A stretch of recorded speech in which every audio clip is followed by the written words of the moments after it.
और हमारे साथ हमारे सहयोगी विशाल बैरिस्टर इस वक्त जुड़ रहे हैं पुदुचेरी से, जो लगातार ग्राउंड जीरो पर मौजूद है और एक एक अपडेट हम तक पहुंचा रहे हैं पुदुचेरी से। सीधा उनका रुख करते हैं। विशाल, सीधे तौर पर अगर हम देखें तो चुनावी माहौल और उसके अंदर राजनीतिक दलों की तरफ से तमाम चुनावी वादे भी किए गए, लेकिन इस बार ग्राउंड जीरो पर क्योंकि आप खुद मौजूद है तो आपने तमाम वोटर्स से और वहां पे जो जनता है उससे बात की होगी। क्या कुछ नजर आता है आपको इस बार? कौन कौन से ऐसे चुनावी मुद्दे हैं जिनको ध्यान में रखते हुए वहां की जनता मतदान करती हुई नजर आ रही है? विशाल। कृतिका, मैं इस वक्त दिलार स्पेट पे हूँ। दिलार स्पेट पुदुचेरी में है और यहाँ पर मेरे पीछे वो मतदान केंद्र है जहाँ पर अभी कुछ देर पहले मुख्यमंत्री रंगासामी ने अपना मतदान दिया, अपना मतदान किया। और ये थोड़ा सा इंटरेस्टिंग इसलिए है क्योंकि आमतौर पर जो नेता होते हैं वो बड़ी बड़ी गाड़ियों में आते हैं, लेकिन रंगासामी ने यामा RX 100 चलाते हुए आए और हमने वो दृश्य आप तक भी पहुंचाए हैं और कुछ हम उम्मीद करते हैं कि वो दर्शकों तक भी पहुंचेंगे। तो वो बड़ा ड्रामेटिक था कि चीफ मिनिस्टर मोटरसाइकिल चलाते हुए, यामा RX 100 अक्सर दिखाई नहीं देती है, लेकिन वो यामा RX 100 चलाते हुए आए।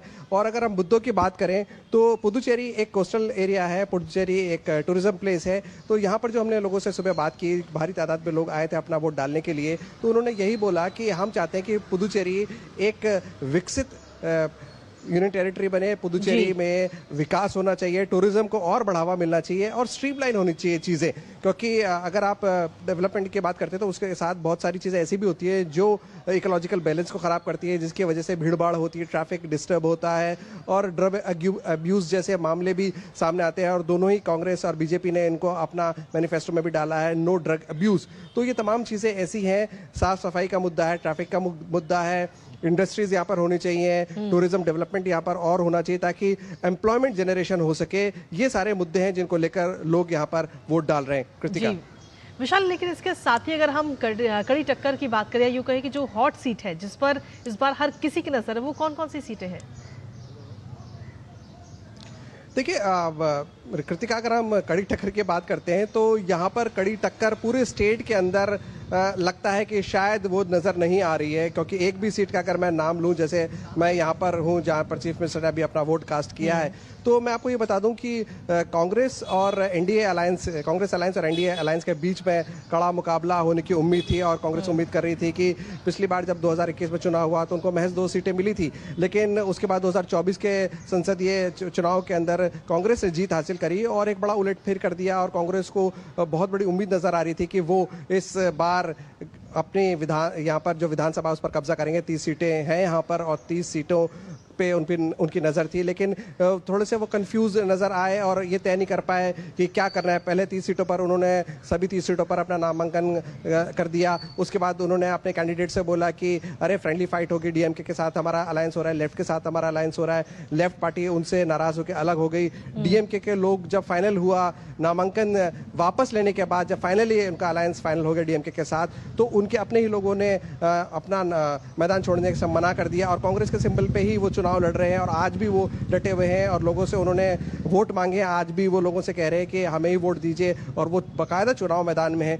तो इन सारी सिचुएशन को देखते हुए कांग्रेस ने कहा कि हम उनके खिलाफ एक्शन लेंगे, उनको सस्पेंड करेंगे। लेकिन अभी तक क्या इसका असर होगा ये आप समझ सकते हैं। जो पार्टी यूनाइट ही नहीं हो पाई चुनाव तक, वो क्या कंपटीशन दे पाएगी। तो कांटे की टक्कर के बारे में हम कुछ नहीं कह सकते। इतना ज़रूर है कि एनडीए के अलायंस एक बार फिर पूरी मुस्तैदी के साथ मैदान में है और वो उन्होंने जो AIADMK NRC जो है वो लीड पार्टनर है, बीजेपी जूनियर पार्टनर है और उसके अलावा एक और पार्टी है जो उनके साथ अलायंस में है। लेकिन इस पूरे मामले को ट्रायंगुलर कॉन्टेस्ट बनाया है दोनों अलायंसेस के साथ।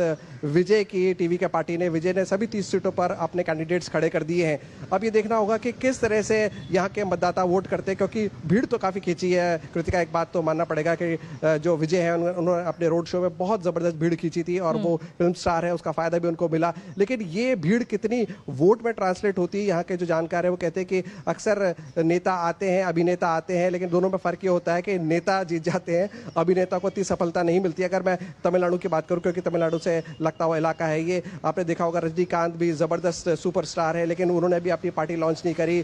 कमल हसन ने अपनी पार्टी लॉन्च की, उनको ज़्यादा सफलता नहीं मिली और वो कांग्रेस के साथ उन्होंने कहा कि मैं बाहर से आपको सपोर्ट करूंगा। अब विजय ने भी दोनों जगह तमिलनाडु और पुदुचेरी में अपनी पार्टी को लॉन्च कर दिया है। देखना होगा कि मतदाता किस ओर जाता है। बिल्कुल, जैसा कि आपने बताया है कि भीड़ तो बहुत मौजूद थी पार्टी जो राजनीतिक दलों की तरफ से जो चुनावी रैलियां हुई, लेकिन सबसे बड़ी चुनौती ये होती है कि उस भीड़ को वोटर्स में तब्दील करना। और ऐसे में कौन सी पार्टी कितना कामयाब हो पाती है, ये तो खैर आने वाला वक्त ही बताएगा, 4 तारीख को जब नतीजे आएंगे 4 मई को। लेकिन इसके साथ ही अगर चुनावी वादों की बात करें तो आखिर ऐसे कौन कौन से चुनावी वादे जो इस बार जनता के मन में बने रहे या जिनको लेकर सबसे ज्यादा चर्चा हुई? विशाल, देखिए, अगर कृतिका हम चुनावी वादों की बात करें तो कांग्रेस की बात करना चाहूंगा, क्योंकि कांग्रेस बार बार स्टेटहुड का मुद्दा उठाती रही है। कांग्रेस की तरफ से राहुल गांधी ने यह भी कहा कि जब मैं पुदुचेरी आता हूं तो मुझे बड़ा अफसोस होता है, और उन्होंने इमोशनल कार्ड खेलने की भी कोशिश करी। उन्होंने बोला पुदुचेरी के से मेरे पारिवारिक रिश्ते हैं, लेकिन मुझे दुख होता है कि पुदुचेरी ऐसा लगता है रिमोट कंट्रोल से चलती है, दिल्ली से चलती है। और मैं आपको वादा करता हूं, अगर हमारी सरकार आई तो 6 महीने के अंदर हम आपको पूर्ण राज्य का दर्जा दिलाएंगे। लेकिन ये कैसे होगा, ये उन्होंने नहीं बताया। दूसरी तरफ जो एनडीए की सरकार है, हमने देखा कि किस तरह से प्रधानमंत्री ने रोड शो किया, उसके बाद अमित शाह ने यहाँ जनसभा की, जेपी नड्डा जो उनके सीनियर लीडर है उन्होंने भी यहाँ पर कैंपेनिंग की अपने पार्टी कैंडिडेट्स के लिए। इसके अलावा जो यहाँ पर मनसुख मांडविया है, वो यहाँ के इंचार्ज है, वो भी लगातार यहाँ पर बने हुए थे। तो कैंपेनिंग के अंदर एनडीए और खासतौर से बीजेपी लीड लेती नजर आई। और मैं आपको ये भी बता दूं कि जो अमित शाह हैं, उन्होंने ये वादा किया कि भाई हम पुदुचेरी का विकास जरूर करेंगे, हम इसको ब्लू इकोनॉमी हब बनाएंगे। इसके साथ ही उन्होंने ये भी कहा कि 5 साल तो हमें वो खड्डे भरने में ही लग गए जो पूर्व की कांग्रेस सरकार ने यहाँ के विकास के रास्ते में बनाए थे।